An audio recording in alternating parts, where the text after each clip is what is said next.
Another question is, so you saw a lot of projects with visuals, because there are a lot of that done in Miami.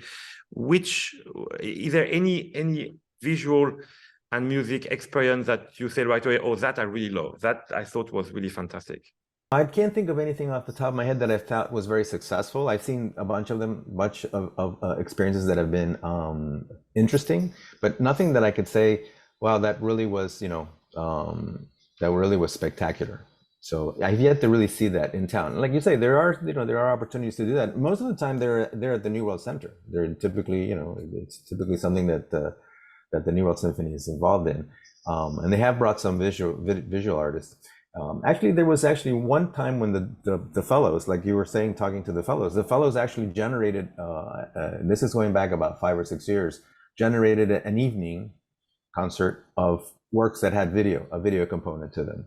And I thought that worked relatively well. I thought there were some things that were interesting, but nothing again that like I would say, oh, that was, that was the best thing I've seen. So I do remember seeing some things where I thought they were trying too hard to accomplish something that they didn't quite get to, where it felt like it was to your point, that it was an intrusion, not a enhancement. And yes. So I think that's a danger too. No, it's a huge danger. It is a fact that that the stimulation, the visual stimulation, takes over very easily. And that's why, by the way, movie music becomes often clearly an accompaniment. Though there are some amazing things. I mean, like I have to say, when you hear a Strauss valse and you see the space in the Space Odyssey of Kubrick, I think that's something that is working. There is something there. And when you see this scene with the space and you hear the Blue Danube, I feel like, actually, I listen even better to the Blue Danube. That there is something really that works there. So I want to think that there is way to help the mood, at least visually, in order to influence the listening. But as soon as it becomes extremely narrative and cartoonesque or choreographic, I would say, not cartoonesque, but like choreographic, then you enter into something different, and you enter more in the kind of ballet thing where the music is clearly illustrated by the choreography. And but music is movement. Music is so suggestive to me. I have so many sensations that I'm looking for a full experience, like Baudelaire, the correspondance, where perfume, colors, and sound respond to each other, and that you can really feel just lost into the different sensitive stimulations. That's a dream. I mean, Scriabin dreamed about it, Wagner, obviously, and I think we need to continue to search for the right pairing of a composer and a visual artist to create something that really works. As simple as that. I think the less narrative the video is, the better chance of that. The more narrative it is, and there's more of a story that the music is propping up, which is what we have in whatever commercial cinema or whatever. Whereas if you could find something that's less narrative visually, right? More yes. imagery. But the danger, of course, is that if it becomes an abstract thing, like Gerhard Richter did things recently, and of course the visual is beautiful, but then it's tiring, because if the visual doesn't evolve more than just randomly, like kind of whatever artsy-fartsy kaleidoscope random feeling, then you feel the flows are very different. Right. And because music, as you said, with Becomes Ocean, music is dealing with the flow of time in an incredible way, and you can really lose the sense of time, and it's time is very relative with music.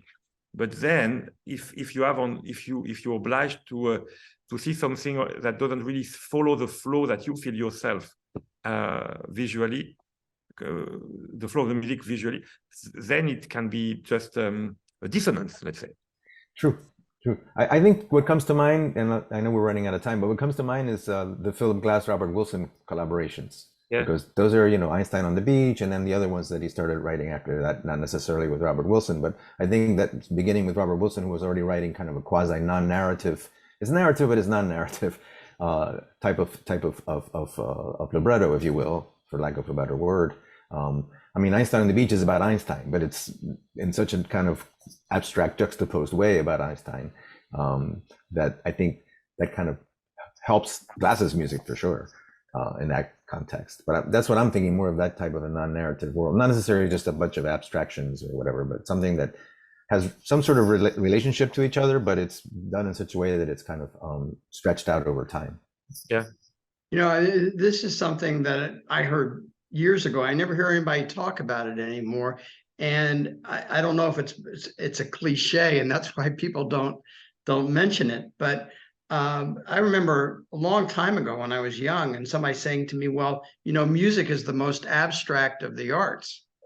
And at the time that caught my attention and I thought, oh, it made me think about it a different way. I don't know if people still talk about it that way, of music being something that doesn't exist in a concrete kind of way, the way